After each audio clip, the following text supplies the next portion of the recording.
और सर्वशक्तिमान पिता परमेश्वर से हम प्रार्थना करें। स्वर्गीय दयालु पिता परमेश्वर, हम बड़े आदर भक्ति धन्यवाद के साथ, नम्रता और दीनता के साथ अपने सरों को आपकी हुजूरी में झुकाते हैं और आपका शुक्र करते हैं आज की सुबह के लिए जो आपने हमें दी है, इस जिंदगी के लिए जो आपने हमें दी है। और प्रभु, हमें ये सौभाग्य है कि हम आपके भवन में, आपके घर में हों और आपके वचन को प्रभु जी सुन सकें, मनन करें और एक दूसरे के साथ बांट सकें और प्रभु जी आपके कलाम को आपके पवित्र आत्मा के अभिषेक के साथ प्रभु अपने जीवन में स्वीकार करें। हमारी विनती है इस समय में, जितनी प्रार्थनाएं हम करते हैं और प्रभु जितनी बातों को हम आपके सामने करते हैं वो सब आपको कबूल हो। भजनों का गाना, स्तुति, मनन करना प्रभु जी, और सब कुछ प्रभु हमारी दुआएं आपकी हुजूरी में कबूल हो और प्रभु आपकी आशीष हम सबको मिले। इस सुबह में प्रभु आपसे प्रार्थना करते हैं मिस्टर राजपूत के लिए, जॉन राजपूत के लिए, जो आज की सुबह में प्रभु आपके पास बुला लिए गए। उन्होंने एक लंबे समय तक आपकी खिदमत करी, आपके दास रहे, आपके कलाम को लोगों तक पहुंचाया और अब प्रभु बीमारी और बुजुर्गी के कारण से आपके पास बुला लिए गए। हम उनके लिए आपसे तसल्ली चाहते हैं, हम उनके लिए आपसे आशीष चाहते हैं, उनके परिवार के लिए शांति चाहते हैं। प्रभु चाहते हैं कि आपका आत्मा उन्हें छुए और आप उनके मददगार हों। पिता, सारी बातें हम आपके हाथों में सौंपते हैं और आपसे उस परिवार के लिए, राजपूत परिवार के लिए और उनसे जुड़े हुए तमाम लोगों के लिए आपका अनुग्रह बहुतायत से उपलब्ध हो, ये हमारी दुआ है। प्रभु, इस सुबह में हम अपने जीवन और इन दुआओं को आपके हाथों में सौंपते हैं। सुने और अपनी हुजूरी में कबूल करें। यीशु नाम से दुआ मांगते हैं, आमीन। परमेश्वर का एक बार फिर से धन्यवाद हो कि उसने हमें ये सौभाग्य दिया है कि हम आज एक बार फिर से उसके कलाम को लेकर उसकी बेदी से आपके बीच में, आपके सामने उपस्थित हैं। उस प्रभु का धन्यवाद करते हैं इस खुशकिस्मती के लिए भी। हाँ, दुख है कि हम उसके भवन में नहीं हैं। पिछले 2 बार से हम इस पे बात कर रहे हैं, पिछले संडे भी हमने बात करी और आज एक बार फिर से इस बात पे बात करेंगे। और उससे पहले कुछ बातें मैं कह देना चाहूँगा। जैसे हमने दुआ में भी कहा, एक परिवार जो वसंत कुंज मेथोडिस्ट चर्च से फरीदाबाद में शिफ्ट हुआ था, मिस्टर जॉन राजपूत, जो कि एक मसीही संस्था से रिटायर्ड थे और कुछ समय पहले ही ईस्टर से उन्होंने फरीदाबाद 70 सेक्टर में रॉयल हेरिटेज में घर लिया और वहाँ रहना शुरू किया। और अभी उनकी तबीयत खराब हुई और आज सुबह लगभग 6 बजे वो प्रभु के पास चले गए और हमें बड़ा दुख है। ऐसे बहुत सारे लोग, परसों शाम को फरीदाबाद के सबसे पुराने पास्टर, सबसे बुजुर्ग पास्टर रेवरेंड R.B. लाल साहब भी हमारे बीच में से चले गए और बैप्टिस्ट चर्च के बाद सबसे पुराना चर्च या एग्जिस्टेंस उनकी फरीदाबाद में थी। आज उनका जन्मदिन था, कल उनका बरियल था। आज पूरे 82 साल 82 ईयर्स के रेवरेंड R.B. लाल हुए, पर प्रभु ने एक दिन पहले उन्हें अपने पास बुला लिया। उनके परिवार के लिए, बच्चों के लिए दुआ करें, प्रभु से तसल्ली और शांति मांगे। और ऐसे बहुत सारे लोग हैं मेरे साथ के 22 पासबान या मिनिस्ट्री में जुड़े हुए लोग खुदा के पास चले गए। और कल जब मैं कब्रिस्तान में था, वहाँ एक और पादरी साहब से मैं बात कर रहा था। वो कह रहे, पादरी साहब मेरे साथ के 40 लोग ये दुनिया छोड़कर चले गए, जो सेवा में, सेमिनरी में या किसी और तरीके से इस सेवकाई से और पासबानी खिदमत में थे। कि आप दुआ करें कि हम पागल ना हो जाए। आज हर तरफ बुरा माहौल है, बुरा माहौल है। आज हर फोन से डर लगता है और घबराहट सी, परेशानी सी दिलो दिमाग में बनी रहती है। चारों तरफ से खबर आती है और हम अपने लोगों के साथ उनसे मिल भी नहीं सकते, उनकी कब्र पे भी नहीं जा सकते ठीक से, उनको आखिरी श्रद्धांजलि या ट्रिब्यूट्स भी नहीं दे सकते।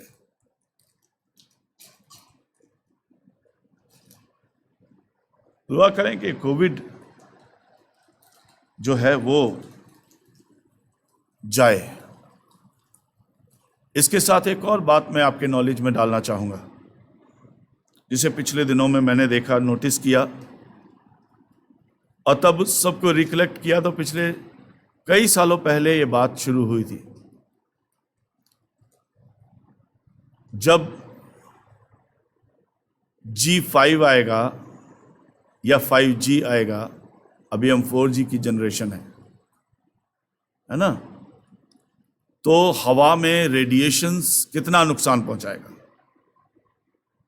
जब 3G आया, 4G आया, पक्षी मरने लग गए हवा में रेडिएशंस की वजह से। टेक्नोलॉजी की तरफ हम बढ़ रहे हैं।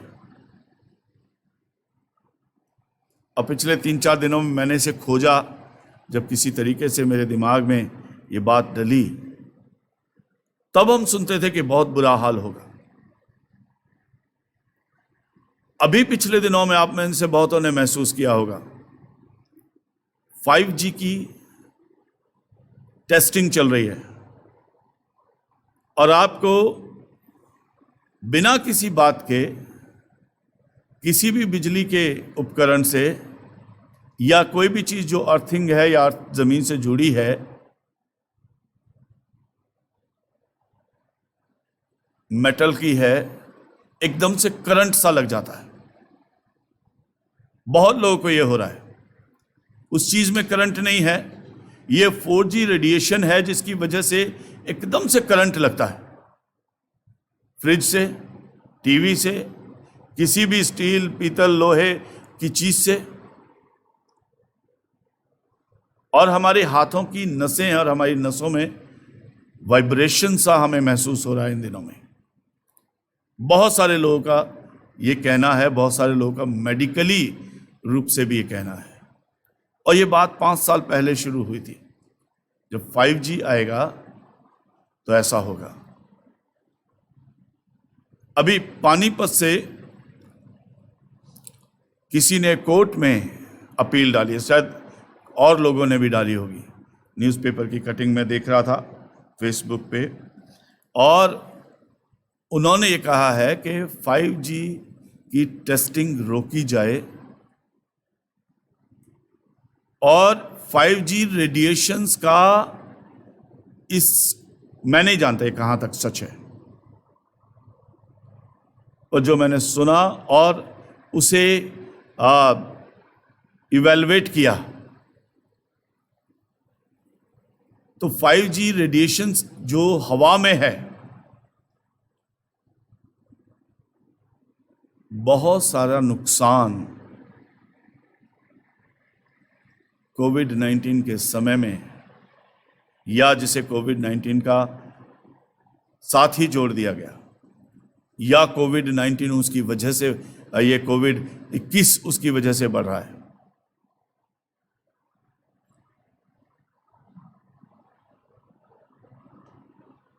मैं नहीं जानता ये बात कहाँ तक सच है, पर यह जरूर सच है कि जब G3 आया, G4 आया, तो हवा में पक्षी मरने लग गए। अब G5 जो स्ट्रॉन्ग इंटरनेट कनेक्शन है, जिसकी तरफ आज हम लोग भाग रहे हैं, मार्केट में G5 लेवल के मोबाइल्स महंगे महंगे हैं और अभी अवेलेबल भी नहीं है बहुत सारी कंपनीज के, पर हम खरीद लेना चाहते हैं। दिस इज टू हार्मफुल, बहुत नुकसानदायक है। हम जब इसकी तरफ बढ़ रहे हैं, कोशिश करें अपने बच्चों के लिए, अपने लिए होने वाले नुकसान को देखें। और आज बहुत लोगों का कहना है, बहुत सारी फेसबुक पे, फिर मैंने ढूंढना शुरू किया इसे नेट पे, बहुत सारी NGOs का कहना है ये होने वाली मौतें जो हैं G5 उसका एक बहुत बड़ा कारण है।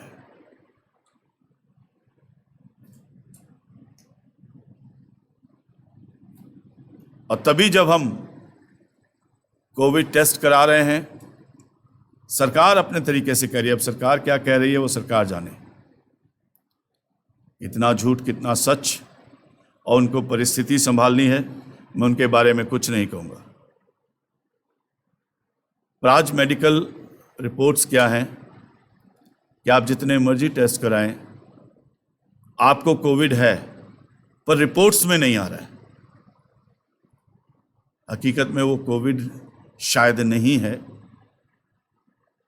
पर G5 का या 5G रेडिएशन है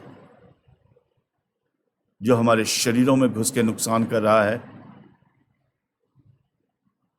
और हमारे अपनों को, बुजुर्गों को जिस रेडिएशन को सह नहीं पा रहे हैं,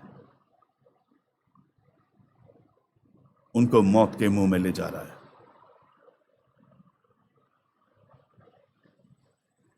अब बहुत सारी NGOs ने इसकी टेस्टिंग रोकने के लिए, G5 को रोकने के लिए गुजारिश की है।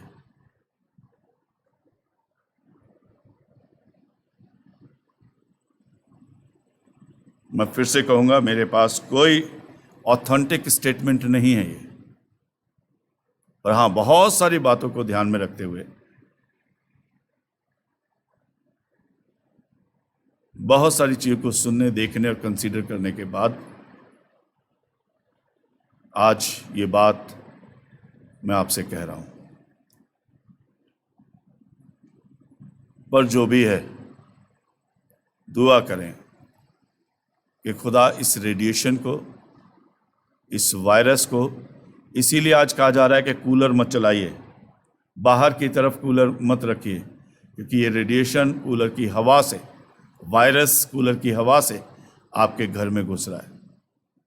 कुछ लोगों ने बताया कि उन्हें कहा गया कि हमें कुछ बताया कि भी कूलर मत रखें बाहर की तरफ, क्योंकि वो उसकी हवा के साथ वायरस खींच के घर के अंदर ला रही है।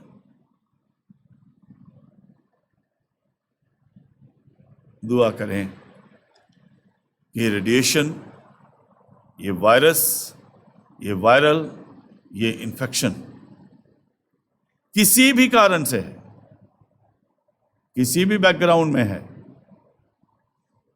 पर ये खुदा बाप, हमारा प्रभु परमेश्वर इस सब को दूर करे और इस सब को ठीक करे।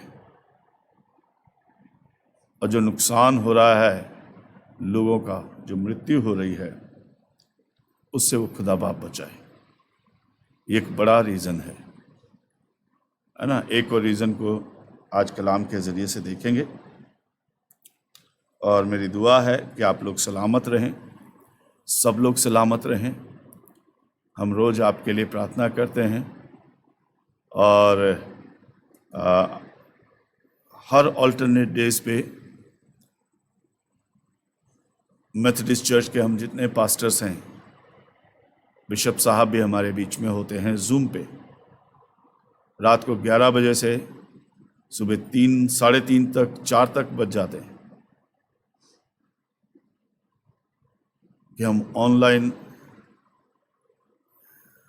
दुआ करते हैं और प्रार्थना में आप सबको याद करते हैं और सबके लिए प्रार्थना करते हैं। आप भी हमारे लिए प्रार्थना करें। पासबानों के लिए बड़ी अजीब परिस्थिति होती है, उन्हें जबरदस्ती भी है और ये उनकी आत्मिक और धार्मिक ड्यूटी और जिम्मेदारी भी बनती है। और बहुत सारे पासबानों ने इसलिए भी जान गंवाई कि किसी कोविड पेशेंट को गाड़ने गए थे या उनके घर में दुआ थी, पर फिर भी हमें जाना पड़ता है, फिर भी हमें जाना पड़ता है। दुआ करें कि परमेश्वर हम सबको इस इन्फेक्शन से, इस वायरस से, इस सब से बचाए।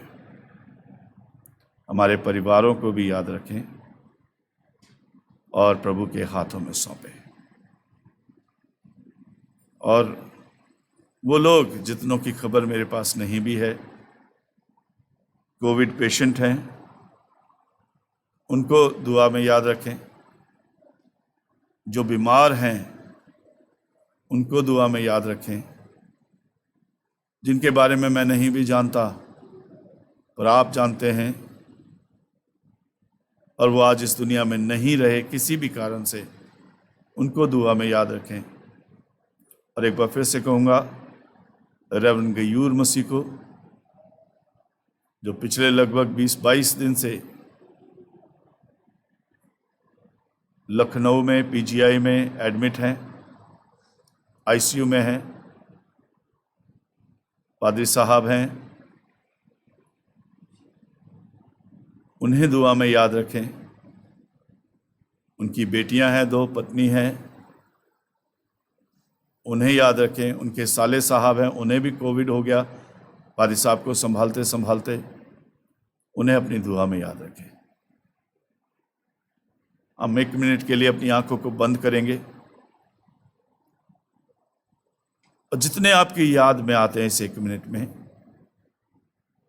खामोशी में हम प्रार्थना करें। प्रभु के हाथों में अपने आप को, अपने बच्चों को, परिवार को, अपनी परिस्थितियों को, और वो लोग जो बीमार हैं, वो लोग जो दुखी हैं, उन सब के लिए प्रार्थना करें इस 1 मिनट में। हम अपने मन में या अपने घर में बैठे हुए अपने परिवार के साथ एक छोटी सी दुआ करें।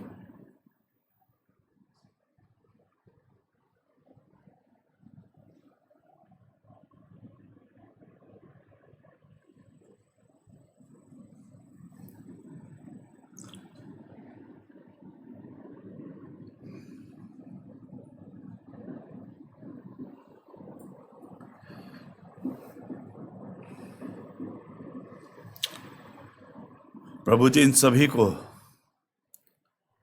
जिनके नाम लोग अपने हृदयों में ले रहे हैं, अपने परिवारों में बैठ के ले रहे हैं, सारी परिस्थितियों को और इस मौत के तांडव को जिसे हम रोज देख रहे हैं, आपके चरणों में लेकर आते हैं,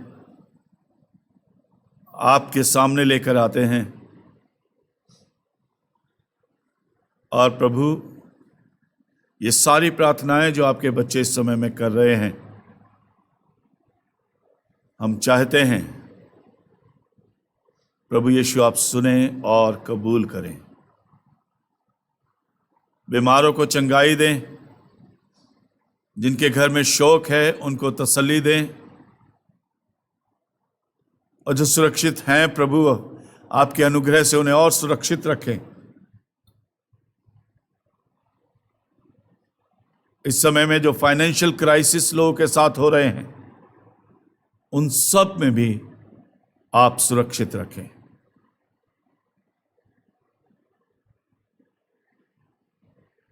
हमारी ये प्रार्थना है, हमारी ये विनती है, इसे सुने और प्रभु अपने बच्चों पर अनुग्रह करें, दया करें। आपके बेटे हमारे उद्धारकर्ता प्रभु यीशु मसीह के नाम से दुआ मांगते हैं, सुने और कबूल कर लें। आमीन।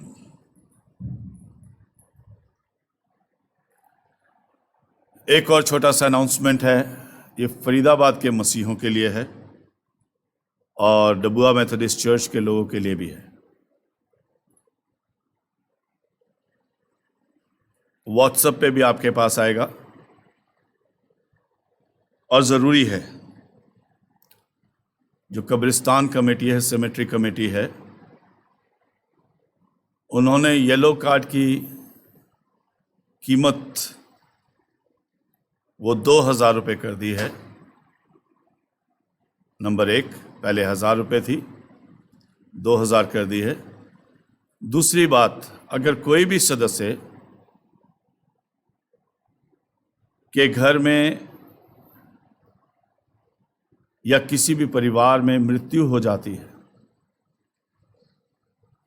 अगर वो कोविड के कारण से होती है, तो जेसीबी से खुदाई करवाना, कब्र को ढकवाना, ये सब कुछ आपकी अपनी जिम्मेदारी होगी। उसका खर्च आपको उठाना होगा, 4,000, 5,000, 6,000 जो भी लगता है कब्र खुदवाने का जेसीबी से और उसे ढकने का काम, और जो भी पीपी किट, सैनिटाइजर्स, जो कुछ लगेगा उस सब का खर्च आपको उठाना होगा, जिसके परिवार में ये मृत्यु हुई है। तो इस बात को ध्यान में रखें, है ना। और दूसरी बात, कोई भी ऐसा सदस्य जिसकी मेंबरशिप कंटिन्यू नहीं है चर्च में, ध्यान से सुन लें, या चर्च मेंबरशिप नहीं है उनकी किसी भी चर्च में फरीदाबाद में, ऐसे मेंबर को 25,000 रुपया, जी हाँ 25,000 रुपया नॉन मेंबर को वो सेमेट्री कमेटी को देना होगा। उनके चार्जेस हैं, क्योंकि आप किसी चर्च से जुड़े हुए नहीं हैं, या वो शख्स, वो परिवार किसी भी चर्च से जुड़ा हुआ नहीं है, मेंबरशिप कंटिन्यूशन में नहीं है, उनको 25,000 रुपये प्लस 2,000 रुपये येलो कार्ड का, प्लस बाकी जो कुछ बॉक्स पे, कफन पे और दूसरे खर्चे होते हैं वो अलग हैं।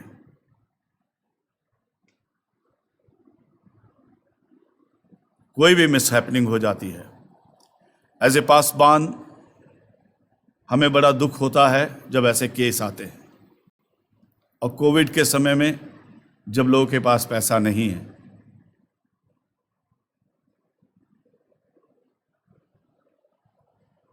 जिन लोगों तक ये आवाज़ पहुंच रही है, वो ध्यान रखें कि अगर चर्च में आप रेगुलर नहीं हैं, पिछले दिनों में एक ऐसा किस्सा आया था और हमें मजबूरन, तब 5,000 रुपये थे और बहुत मुश्किल से उस परिवार ने उस पैसे को निकाला, क्योंकि इलाज में बहुत पैसा खर्च कर चुके थे और हमें दुख था इस बात का। पर अब याद रखिए, ये 5,000 नहीं है, ये 27,000 है, बाकी सारे खर्चे अलग, और इसमें चर्च का कोई लेना देना नहीं है। ये सेमेट्री कमेटी का, कब्रिस्तान कमेटी का कहना है, उनका अनाउंसमेंट है जो मैंने आप तक पहुंचा दिया।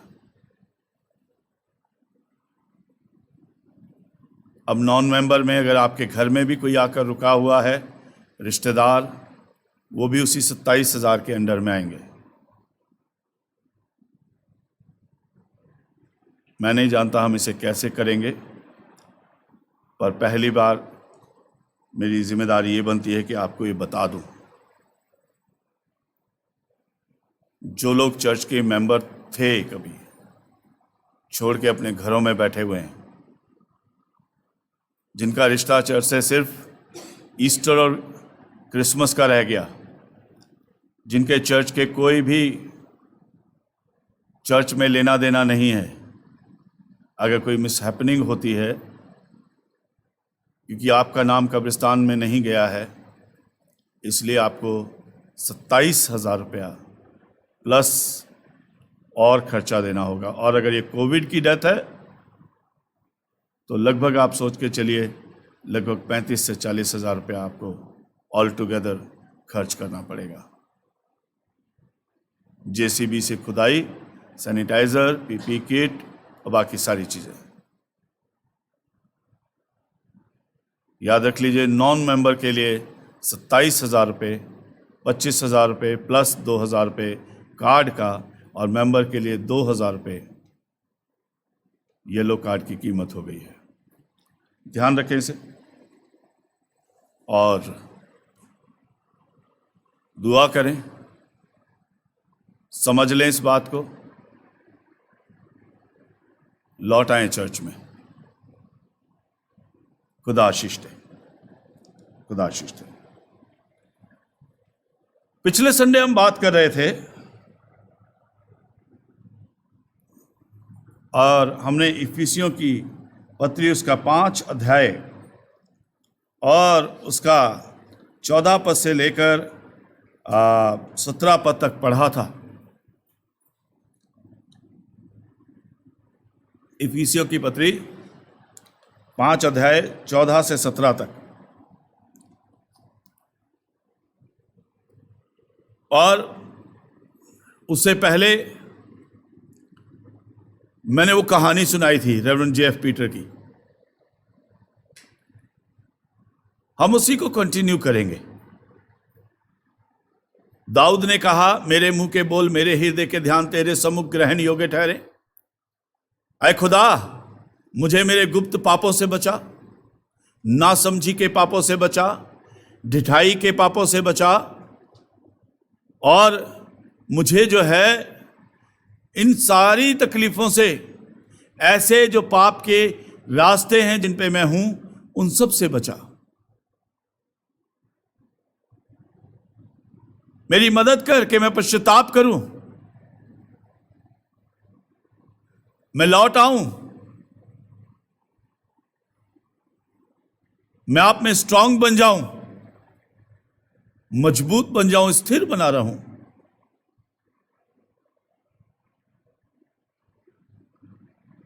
और पिछले संडे हम बात कर रहे थे, ऐ सोने वाले जाग और मुर्दों में से जी उठ। तो कंडीशन है, मसीह की ज्योति तुझ पर चमकेगी। और फिर कहता है, ध्यान से देख के तू कैसी चाल चलता है, निर्बुद्धियों के समान नहीं बल्कि बुद्धिमानों के समान चलो। मैंने पिछले साल एक बात कही थी, बहुत खूबसूरत लगी, और इन दिनों में भी मैं उसे देख रहा था। पहले टीवी पे जो ऐड आती थी, एक दूसरे को नीचा दिखाने की काम करते थे।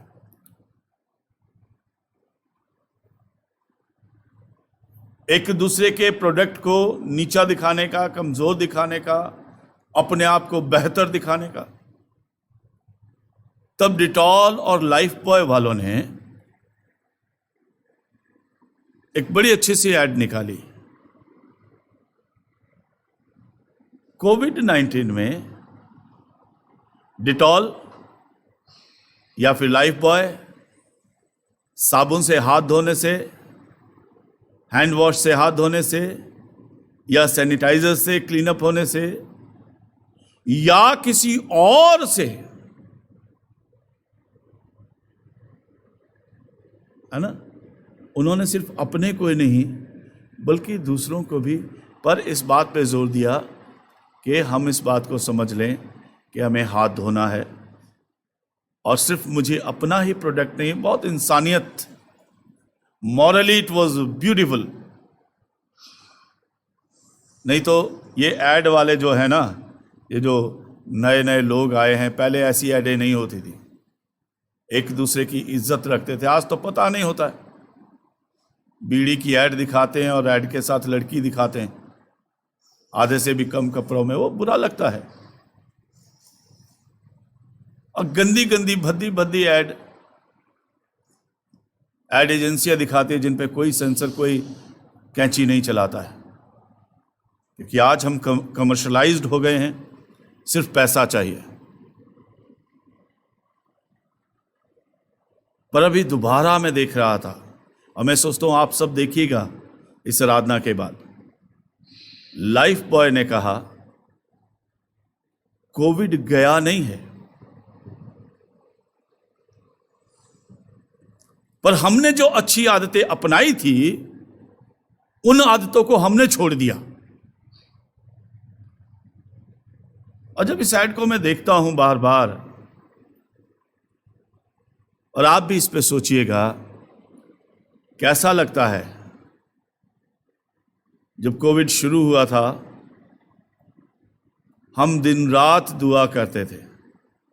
जो लिस्ट हमने भेजी थी, एक एक टाइम स्लॉट में बहुत बहुत सारे परिवार होते थे जो रात को 2 बजे, 3 बजे, 4 बजे, 12 बजे दुआ कर रहे हैं। आज हो सकता है आप अपने घर में प्रार्थना कर रहे हों, पर अगर मैं उसमें देखता हूं सिर्फ 7-8 परिवार हैं जिन्होंने ये कहा कि हम इस टाइम से इस टाइम तक दुआ करेंगे। असल में कह देने से हम बंध जाते हैं, और ना कहने से हम चाहे 10 बजे करें, चाहे 12 बजे करें, चाहे सुबह करें, चाहे शाम को करें, और फ्लेक्सिबिलिटी हमारे पास बनी रहती है।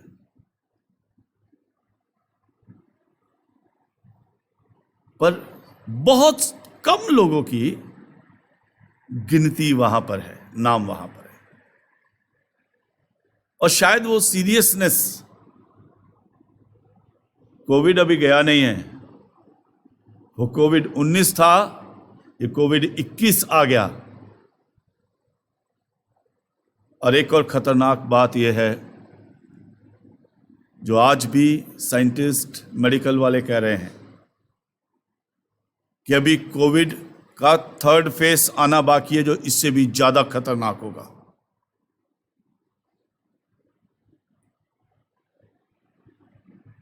मैं ओकेशनली कन्वर्ट नहीं हुआ था, यह मुझे खुदा से कहना है। चेत करके तू कहां से गिरा है, प्रकाशित वाक्य की किताब 2 अध्याय के 5वें पद में लिखा है। चेत करके तू कहां से गिरा है, उठ लौट आ।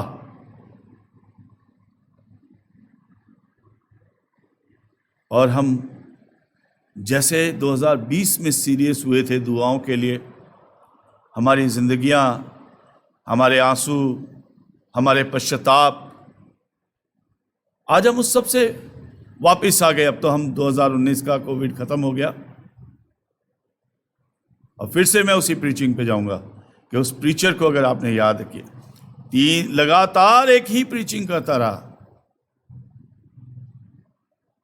कि जब तक तुम सुधरोगे नहीं, इस प्रीचिंग के अनुसार नहीं बनोगे, तो मुझे बार बार ये प्रीचिंग करनी पड़ेगी। और अब ये खुदा ये वार्निंग दे रहा है, वो सिखा रहा है, बता रहा है, हे सब पृथ्वी पे रहने वालों, जब तक पूरे तरीके से मन नहीं फिराओगे, जब तक परमानेंट कन्वर्जन नहीं होगा, इमोशनल, ओकेशनल कन्वर्जन नहीं चाहिए।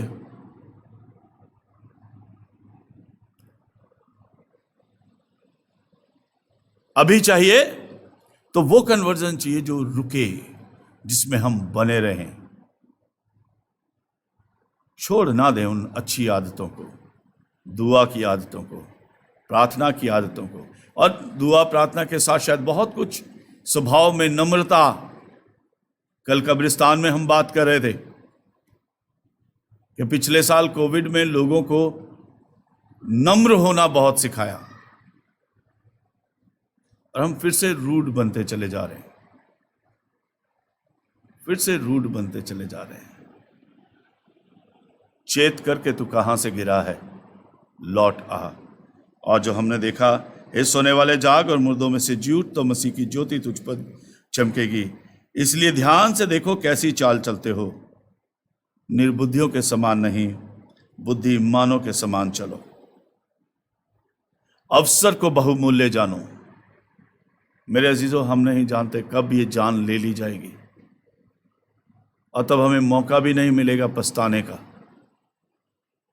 पश्चाताप करने का, गुनाहों से माफी मांगने का।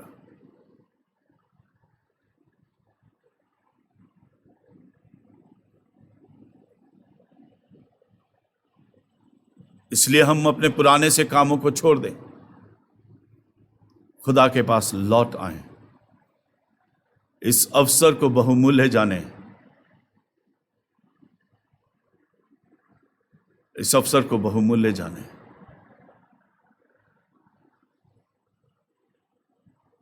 इस अवसर को बहुमूल्य जाने, और इस कारण निर्बुद्धि ना होकर ध्यान से समझो कि प्रभु की इच्छा क्या है।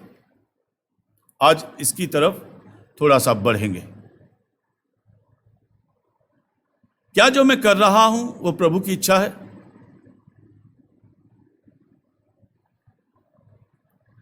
ईस्टर के लिए मैंने एक ऐश वेडनेसडे से ईस्टर तक के लिए अपने सरमन की सीरीज तैयार की थी। फिर से वापस जाऊंगा, और जिस तरीके से ईस्टर पे माहौल खराब हुआ, उसमें से बहुत सारी बातें जो ईस्टर के दिन कहनी थी वो हम नहीं कर पाए। क्रिसमस के लिए जो कुछ क्रिसमस पे हुआ,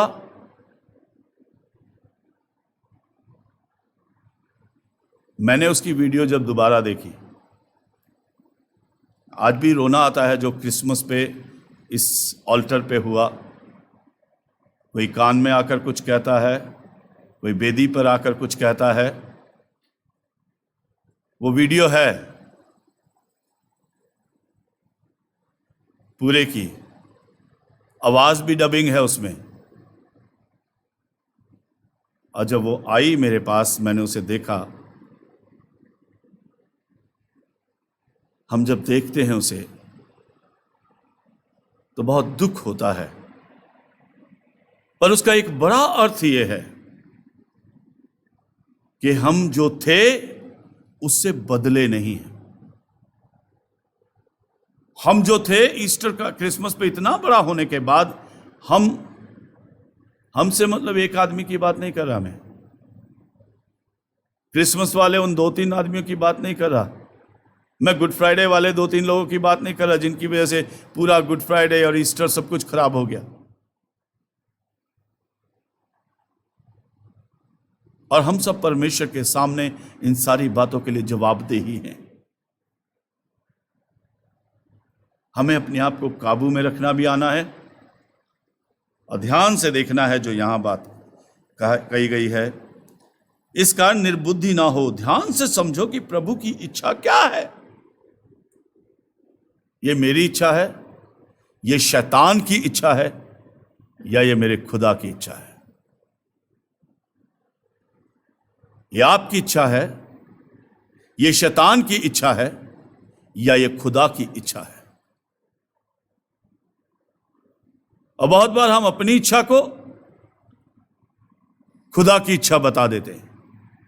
बहुत बार हम शैतान की इच्छा को ना समझते हुए भी खुदा की इच्छा बता देते हैं, और खुदा का ही काम बिगाड़ देते हैं। ये कैसे खुदा की इच्छा हो सकती है कि इतने सारे लोग उसका जन्मदिन मना रहे हों और सारा माहौल खराब हो जाए? 100% ये खुदा की इच्छा नहीं है।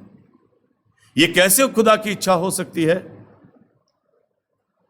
कि गुड फ्राइडे और ईस्टर बिगड़ जाए। लोग जो इतनी मुश्किल से आराधना का समय मिला है,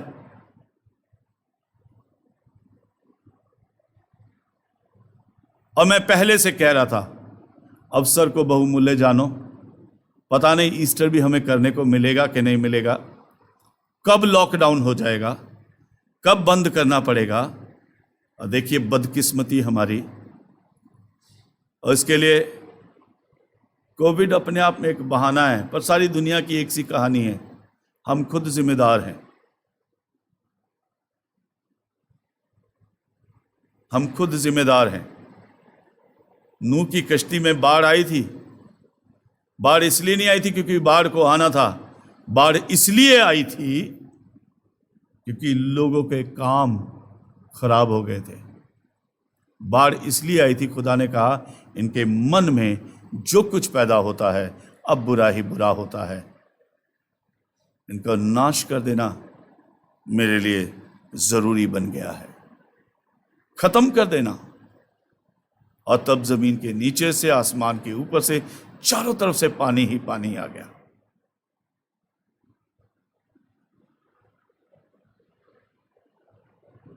गॉड अलाउड, खुदा ने ये पानी आने दिया, खुदा ने ये पानी आने दिया। वहां पे लिखा है उसने आसमान के झरोखे खोल दिए। उस खुदा ने आसमान के झरोखे खोले, खिड़कियां खोली, उसने जमीन के नीचे के सोते खोल दिए। ये नहीं लिखा कि पानी सिर्फ बरसने लगा, वहां लिखा उस खुदा ने उन झरोकों को आसमान के खोल दिया, आकाश से पानी बरसने लगा, जमीन के अंदर से उसने सोते खोल दिए, अब पानी बरसने लगा। और इसके लिए उस समय की जनरेशन, आज हम 5G बनने की कोशिश में है ना, उस समय की जनरेशन उसकी दोषी थी। आज मैं और आप 4G 5G की जनरेशन, हम दोषी हैं इसके। खुदा होने दे रहा है, नहीं तो उसके लिए कोई बड़ी बात नहीं है। यीशु और उसके चेले नाव में बैठे थे, मत्ती के 5 अध्याय में। तूफान आया, चेले डर गए, और वहां लिखा खुदा ने डांटा और हवा थम गई, लहरें थम गई।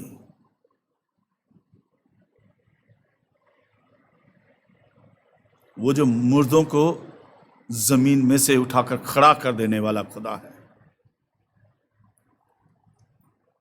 और आज ये मैं और आप, हमारी जनरेशन इस बात की जिम्मेदार है कहीं ना कहीं, और हमें सोचना है, ध्यान से देखना है कि हम कहाँ पे हैं। और एक और बात मैं कहना चाहूँगा इसके साथ साथ, आज के लिए अगर हम चलें इफिसियों की पत्री और उसके 29 और 30 पद को देखेंगे। 30 पद मैंने ईस्टर से पहले कहा था और फिर माहौल बिगड़ा, मेरे से बोला ही नहीं गया,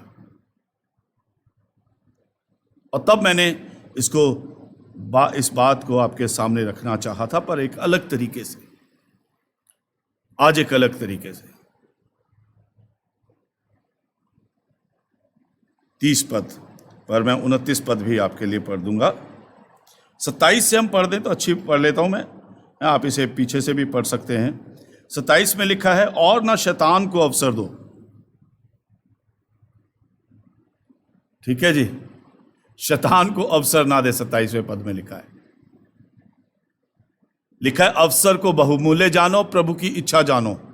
शैतान को अवसर मत दो अपनी जिंदगी में, अपनी परिस्थितियों में, अपनी भावनाओं में, अपने बीच में। शैतान को अवसर ना दो। और फिर लिखा है, चोरी करने वाला चोरी ना करे, भले काम करने वाला भले कामों में लगा रहे। और उस बात को करते करते वो आगे बढ़ते हैं और कहते हैं 29वें पद में हैं 18, मैं कंटिन्यूशन में पढ़ ही देता हूँ। चोरी करने वाला फिर चोरी ना करे, वरन भले कामों में अपने हाथों से परिश्रम करे, इसलिए जिसे प्रयोजन हो उसे देने के लिए उसके पास कुछ हो। किसी को जरूरत हो तो उन्हें देने के लिए हमारे पास कुछ हो। 29वें पद में लिखा है, इसके कंटिन्यूशन में, कोई भी गंदी बात तुम्हारे मुंह से ना निकलने पाए। 27 पद में क्या लिखा? शैतान को अवसर मत दो। गंदी बात खुदा की तरफ से हो ही नहीं सकती है। जो क्रिसमस पे हुआ, जो ईस्टर पे हुआ और जो उससे पहले हुआ, वो परमेश्वर की तरफ से हो ही नहीं सकती है। कोई गंदी बात तुम्हारे मुंह से ना निकले, पर आवश्यकता के अनुसार वही निकले जो उन्नति के लिए उत्तम हो, ताकि सुनने वालों पर अनुग्रह हो। और 30 पद, जिस पे खास आज कुछ समय के लिए बात करेंगे, वहां पर लिखा है, परमेश्वर के पवित्र आत्मा को शोकित ना करो। परमेश्वर के पवित्र आत्मा को शोकित ना करो, जिससे तुम पर छुटकारे के लिए छाप दी गई है। 31 पद में लिखा है, अपने मुंह से, अपने दिल से, अपने मन से सारी कड़वाहट, बैर भाव सब कुछ निकाल दो। पर हमने निकाला तो नहीं था ना गुड फ्राइडे के दिनों में। उसी बैर भाव को लेकर हम चलते रहे और हमने खुदा के दिन को बर्बाद कर दिया। यहां दर्द है, पासबान होने के नाते भी और खाली मसीही होने के नाते भी, क्योंकि आप लोगों की वजह से कम मैं, मेरा परिवार दुआ नहीं कर पाया गुड फ्राइडे और ईस्टर पे अच्छे से। सिर्फ पासबान होने के नाते नहीं, पासबान होने के नाते बहुत बड़ा दुख है।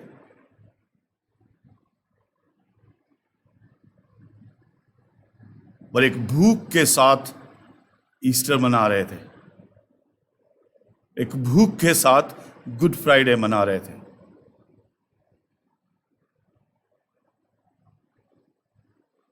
ये लस्सी कौन लाया, ये फ्रूटी कौन लाया, और वो फिक जाएं, सड़ जाएं, किसी के भी हाथ में जाने को, किसी के मुंह में जाने को नहीं। मेरा नाम पहले लिया, मेरा नाम बाद में क्यों नहीं लिया?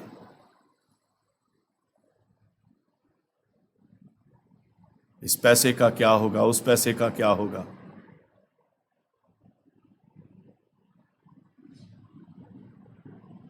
बहुत ज़रूरी है ये बातों का करना, क्योंकि ये वो दिखाता है कि हम बदले नहीं हैं। हमारा तरीका बदल गया पर हम नहीं बदले। हमारा तरीका बदल गया, हम नहीं बदले हैं। परमेश्वर के पवित्र आत्मा को शोकित मत करो। मैं बस एक बात कह के इसे आज के लिए छोड़ दूंगा।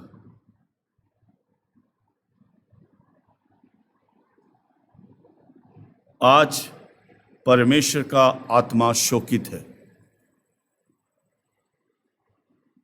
कैसे? कोविड-19 में सबसे बड़ी मुसीबत क्या है? ऑक्सीजन, हवा, सांसों की परेशानियां हैं।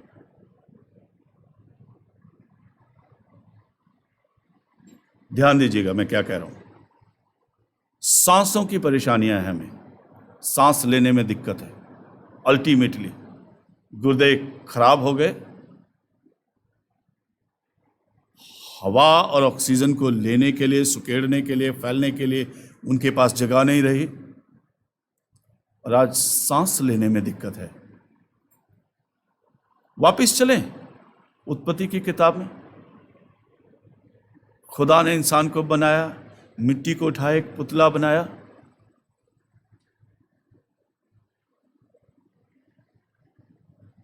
पुतला बना के क्या किया उसने? वहां लिखा है उसमें उसने अपनी सांस डाल दी।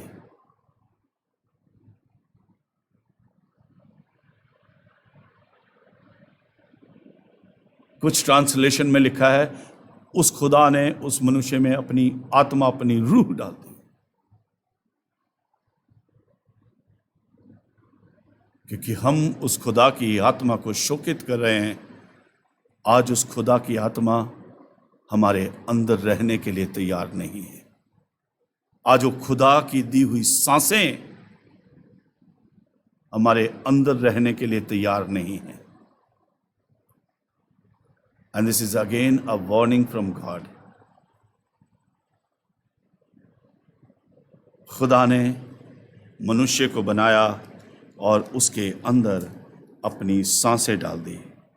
आदम को बनाया और उस आदम में उसने अपनी सांसें डाल दी। पर उसको बनाने के बाद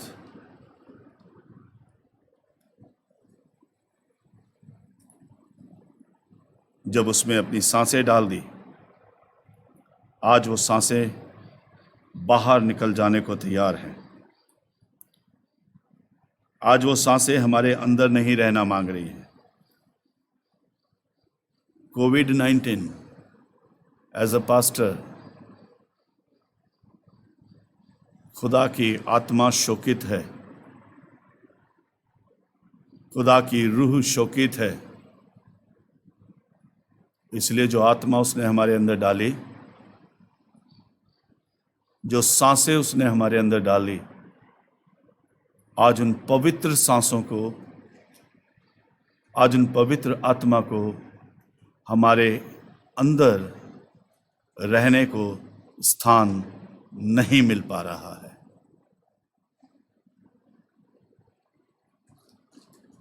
और आज चारों तरफ मौत की तबाही है, क्योंकि खुदा का आत्मा आज शोकित है, दुखित है। मेरे अजीजों, अवसर को बहुमूल्य जानो और परमेश्वर के पवित्र आत्मा को शोकित मत करो।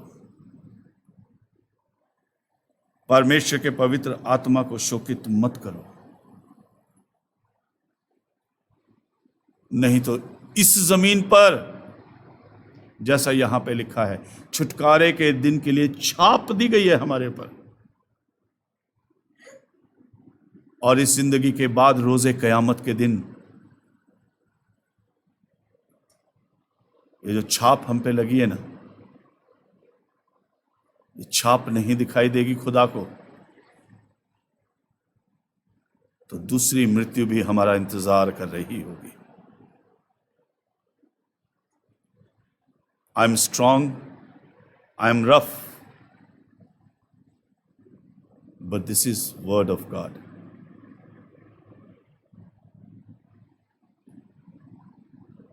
This is word of God.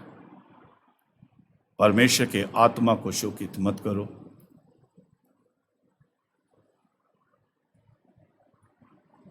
लौट आओ। अपने आप को ओकेशनली और इमोशनली मत बदलो, परमानेंटली बदलो।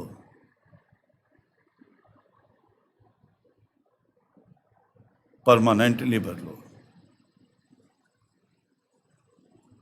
और प्रभु के सामने, प्रभु के साथ पवित्र बनकर, सिर्फ जुबान से नहीं, दिल की गहराई से। पहले दिन हम बात कर रहे थे, 2 इतवार पहले, दाऊद ने कहा भजन 19 उसके 14वें पद में, हे प्रभु मेरे मुंह के बोल और मेरे हृदय के ध्यान। अंदर क्या कुकिंग करते हैं हम?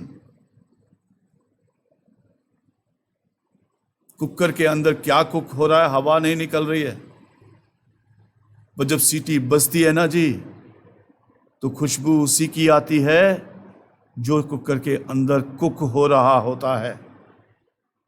मेरे अंदर क्या कुकिंग हो रही है शायद किसी को नहीं पता चले, चारों तरफ से मैं बंद हूं, और जब मौका आता है तो जो मेरे मन में बसा है वही मेरे मुंह पे निकल कर आता है। ये प्रभु यीशु मसीह ने कहा, जो मन में भरा है वही मुंह के रास्ते बाहर निकल कर आता है।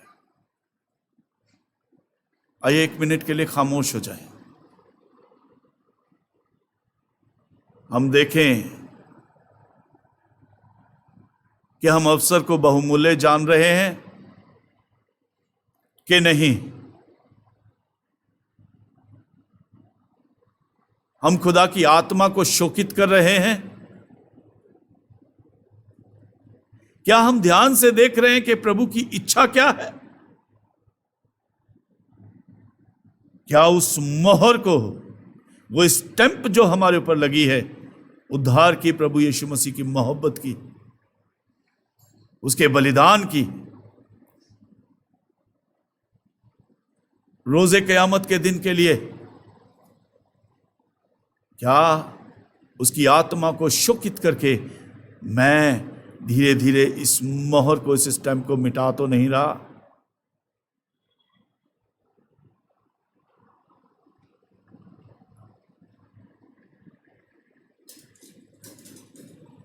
मुझे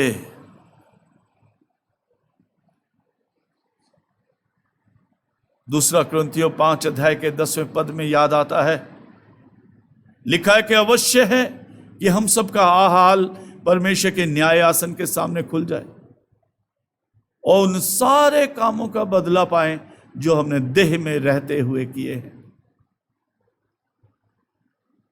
यीशु मसीह ने कहा कि हम अपने शब्दों ही के कारण से दोषी और शब्दों ही के कारण से निर्दोष ठहराए जाएंगे।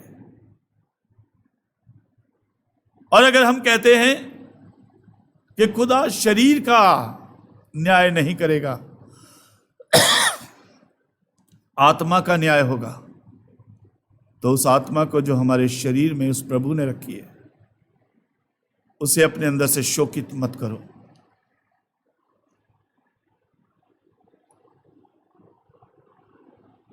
उस आत्मा को शोकित मत करो। ध्यान से देखो, अवसर को बहुमूल्य जानो कि तुम इससे प्रभु की इच्छा पूरी करते हो या नहीं, और अपने अंदर से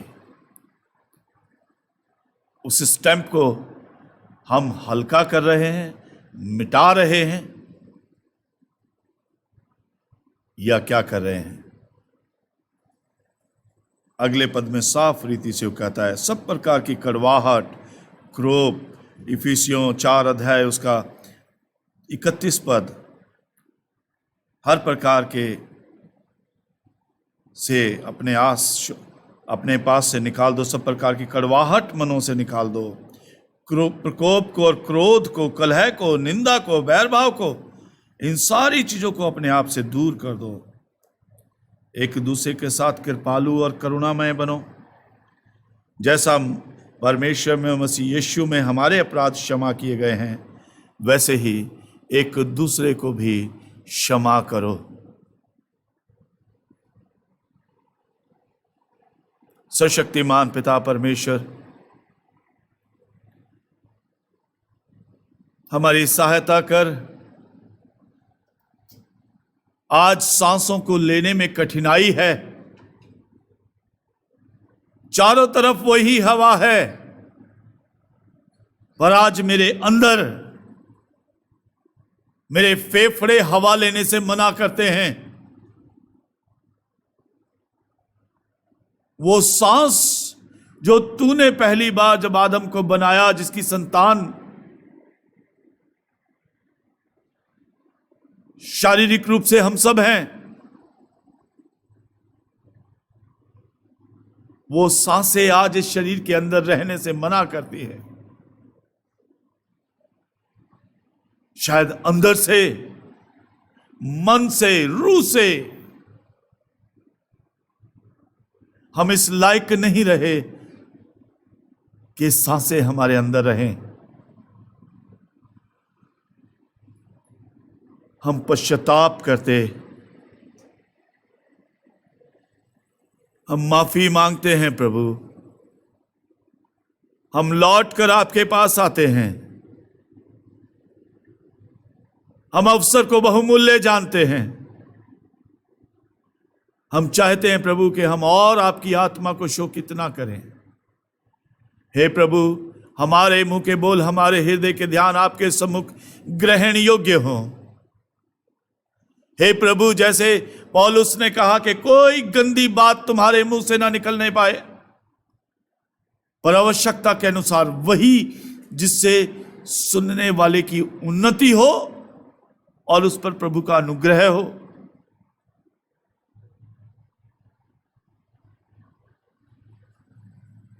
हे प्रभु, ऐसा बनने, ऐसा होने के लिए हम आपके चरणों में आते हैं।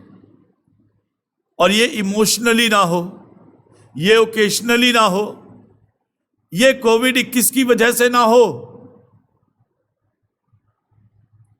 ये सिर्फ कठिनाइयों को मद्देनजर रखते हुए ना हो, बल्कि दिल की गहराई से, आत्मा और सच्चाई से हम पश्चाताप करें और प्रभु आपके पास लौट आए और आपकी आत्मा को प्रसन्न करें, अवसर को बहुमूल्य जाने और इस छाप को जो हम पर लगी है उसे गहरा करें। और खुदावंद, तेरी रूह, तेरी सांसें हम में जगह पाएं, हम तुझ में और तू हम में बना रहे। हमारी ये प्रार्थना है, हमारी ये विनती है। और आज ये छोटी सी प्रार्थना, ये विनती प्रभु हम आपके हाथों में सौंपते हैं, जीवन आपके हाथों में सौंपते हैं।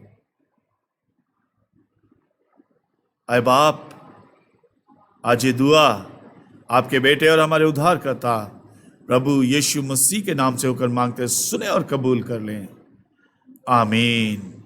आए हमारे बाप, तू जो आसमान पर है, तेरा नाम पाक माना जाए, तेरी बादशाहत आए, तेरी मर्जी जैसे आसमान पर पूरी होती है वैसे ज़मीन पर भी हो। हमारी रोज़ की रोटी आज हमें बख्श दे, और जिस तरह हम अपने कसूर वालों को माफ़ करते हैं, तू भी हमारे कसूरों को माफ़ कर। हमें आजमाइश में न पड़ने दे, बल्कि बुराई से बचा, क्योंकि बादशाहत, कुदरत और जलाल हमेशा आपका है। आमीन। अब हमारे सर्वशक्तिमान पिता परमेश्वर का अनुग्रह, उनके बेटे हमारे उद्धारकर्ता प्रभु यीशु मसीह का प्यार, पवित्र आत्मा की सहभागिता, संगति, परमेश्वर के वचन की समझ, प्रकाश, मार्गदर्शन और सामर्थ आप सबके साथ, समस्त मानव जाति के साथ आज, कल और सदा काल तक बनी रहे। आमीन।